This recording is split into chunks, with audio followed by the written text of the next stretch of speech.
The Xbox Game Showcase is coming at you on Sunday, and here is everything you can expect to see.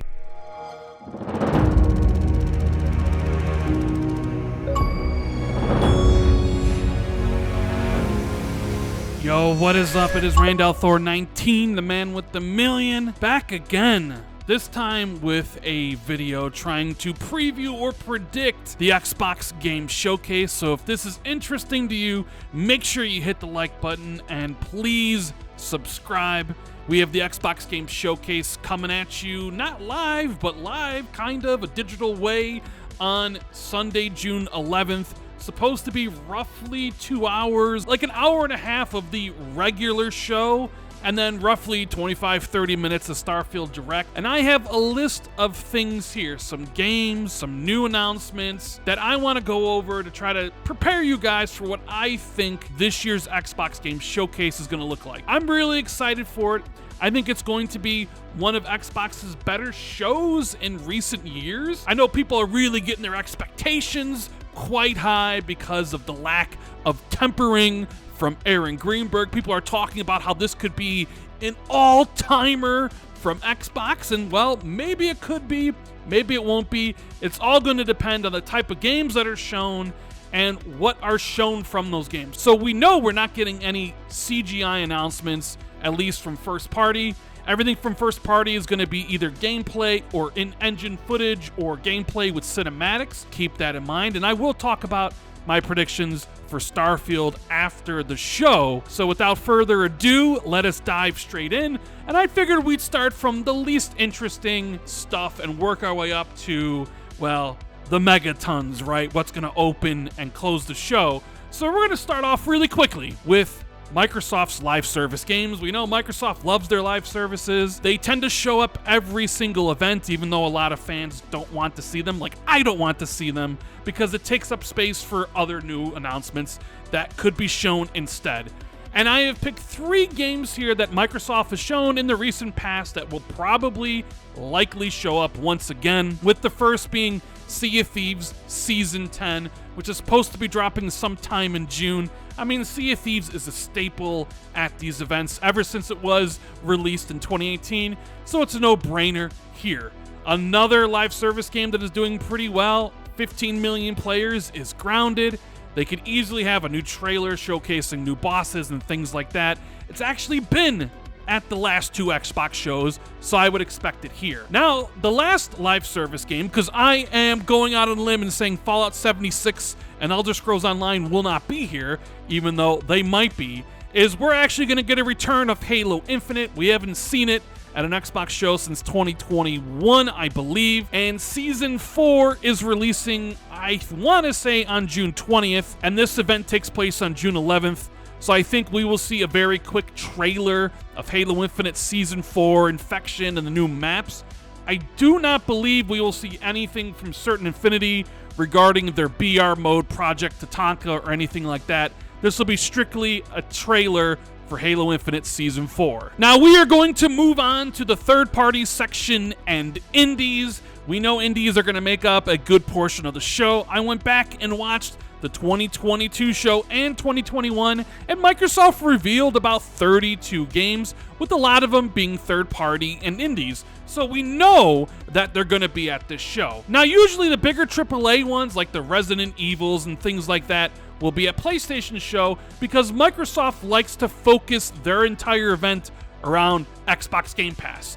Usually they run something before every single trailer, like Play It Day 1 on Game Pass, which is why you don't see a lot of those bigger games here. Now, there are some games that were announced at previous showcases that I do think show up again. Like last year, we got the announcement that Silksong was coming to Xbox and was Day 1 on Game Pass. I'm going to say Silksong shows up again because it's a huge title, and we might even get a release date. Another Day 1 title that was revealed a couple showcases ago was Replaced, and it will show up once again with a new release date for later on in the year. Same as with Flintlock, another game that was in the 2022 showcase, but sort of slipped past that June deadline that Microsoft had for their show, and I believe that will be coming this year. So those are 3 games that we're going to see Again, outside of that, it's really tough to really nail down what indie games might show up. It's possible something like Stalker 2 is here once again, but I don't think so. So we're going to have Indie Section ID at Xbox. We're also going to have some other third parties, maybe Day 1 Game Pass, maybe not. And I think Sega makes a presence with not only the rumored Persona 3 remake, which I 100% believe is actually there, but I think Sega's also going to reveal Jet Set Radio, and I'm kind of interested in seeing how that is reimagined for this generation. But I don't think Persona and Jet Set Radio are the only Japanese games that will be announced at this show. I think there'll be some others, perhaps even Yakuza 8 or another Yakuza game, as Microsoft really wants that franchise to be tied to Xbox. And they have a really good partnership with Sega, as I mentioned. And I'm going to predict this next game like I pretty much always do every single showcase. I'm going to keep on saying it until it actually happens. And that's the return of Sam Fisher and Splinter Cell. The Ubisoft Direct is the next day. You could easily have the reveal of Splinter Cell at this show with kind of a thing of, hey, tune into the Ubisoft Direct tomorrow to see more.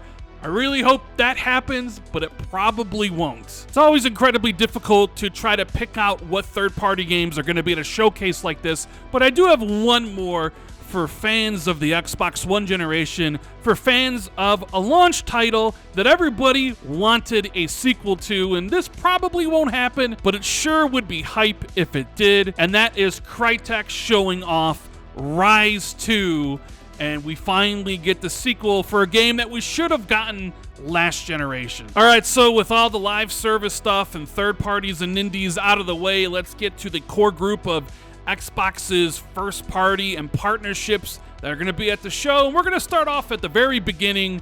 What opens the show? And I had 3 games that I had as potential show openers, from Fable to Hellblade 2, especially if Hellblade 2 sort of has a release date on it that is this year. I could easily see Microsoft opening the show with Ninja Theory's incredible action game that essentially started the whole generation for Xbox, if you recall. So if that has a release date, potentially you could see Hellblade 2 starting the show, showing off that improved combat and what the game actually is, and then nailing you with the promise of that release date of sometime November of this year. Although I am going with a different game. So there's 3 choices: Fable, Hellblade 2, but I think right now the current opener of the show is Obsidian's Avowed.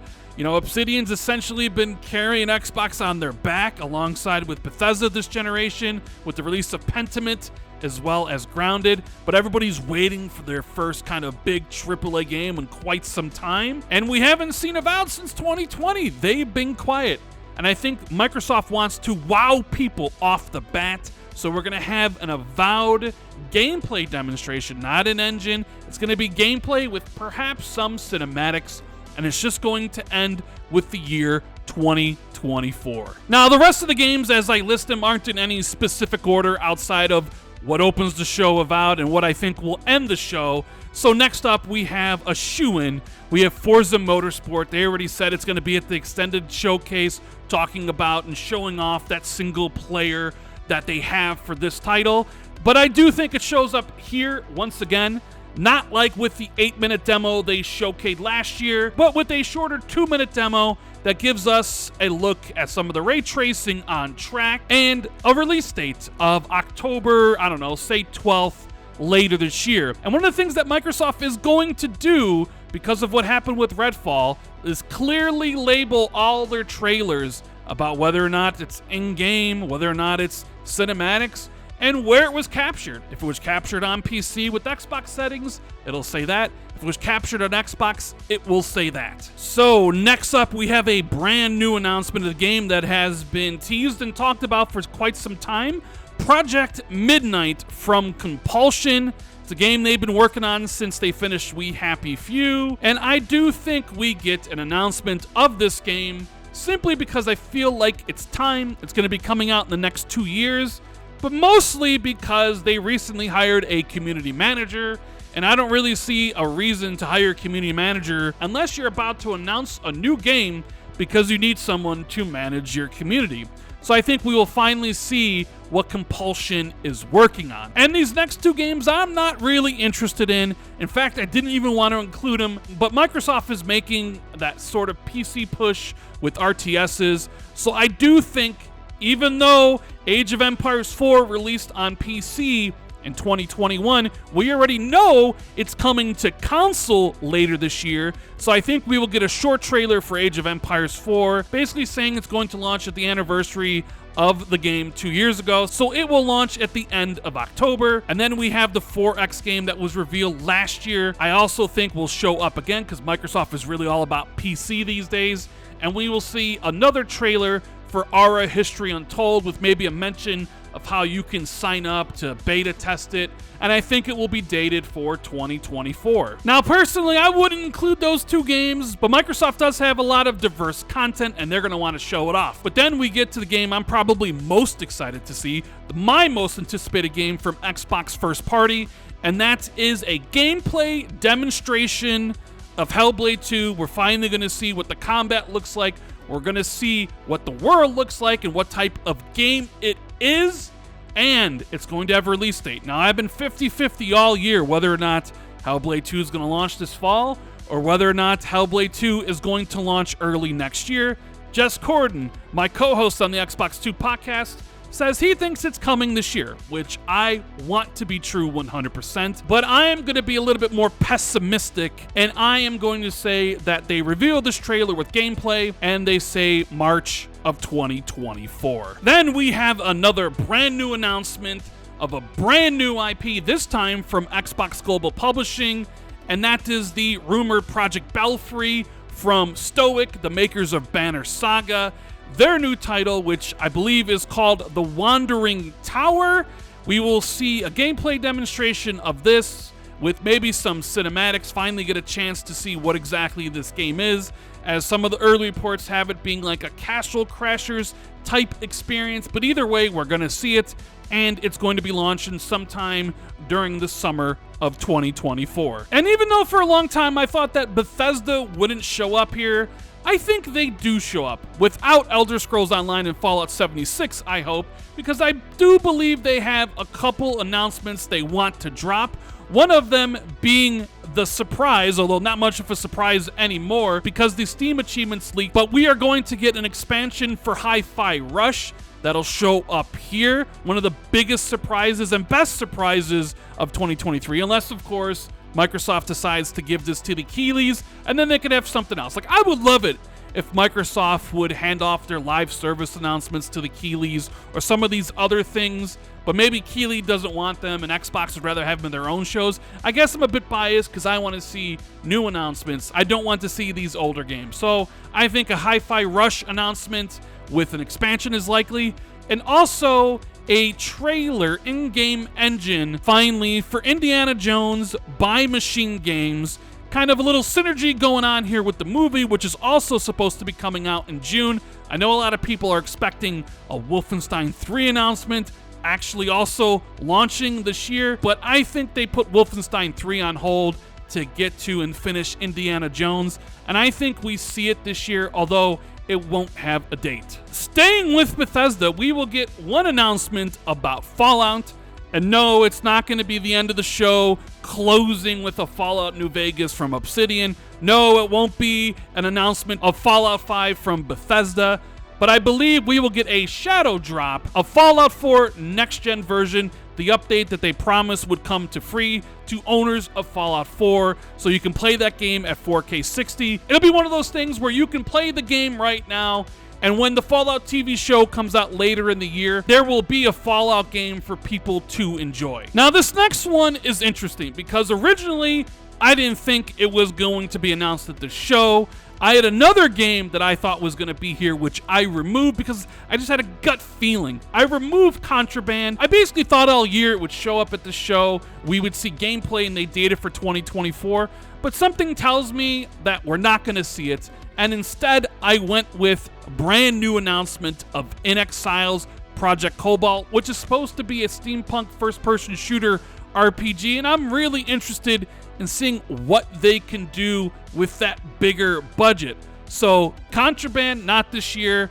Yes, to In Exile. And that leads us to the show closer. And while I think it's kind of apparent, Microsoft has been teasing this game, although have they? Are they actually really teasing something? But I do think the show closes with an in-engine look at the brand new Fable, although it will not have a year because I expect it to come in 2025. Now, that's pretty much the showcase as I see it. It's going to be filled out with some other indies and some third party. I did have the Gears collection listed here as something that could be announced this year and launching this year, but I don't think that's going to happen. Now, a lot of this list could be right. In fact, I know a couple things on here that will be right. The rest of the stuff, I'm just guessing like everybody else, but I feel like this outline is going to line up pretty well with what Microsoft and Xbox are going to show on Sunday, but we're not done yet because we got to talk about the Starfield Direct. And for anybody just tuning in, there's going to be no State of Decay 3, no Everwild, and no Perfect Dark. I think those games get their reveals or gameplay debuts next year. This is a double header. We need to talk about Starfield and what we're going to see. We already know that the Starfield controller and headset have leaked. I expect them to announce it during the Starfield Direct to kind of get a closer look at it. Will there be a custom console? I'm not too sure. I'm going to say no. I'm going to say there is a bundle, but it probably won't be revealed here, although I would love for them to spring for a custom Starfield console that kind of matches the controller and headset. As for what we'll see at the Starfield Direct, probably just a deeper look at the gameplay, some interviews from the devs about their design goals and things like that, maybe a deeper look at base building and the dogfighting. The question a lot of people have is, how will this game run on the Xbox Series X? Will it be stuck at 30? Or will it have a performance mode that helps it get to 60 FPS? And my head is telling me it's going to be stuck at 30, Rand. It's going to be stuck at 30, but my heart wants what it wants. And it's telling me there's a reason Phil said they sent the ATG group early on to Starfield to help out that game. And I think there could be an announcement of a performance mode for Series X. So what?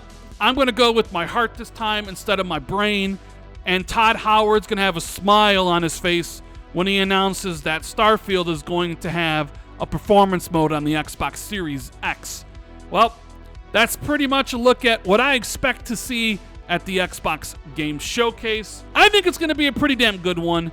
What do you expect to see? Let me know in the comments below, and as always, if you enjoyed the video, hit that like button, subscribe if you're new, check out the Patreon in the description.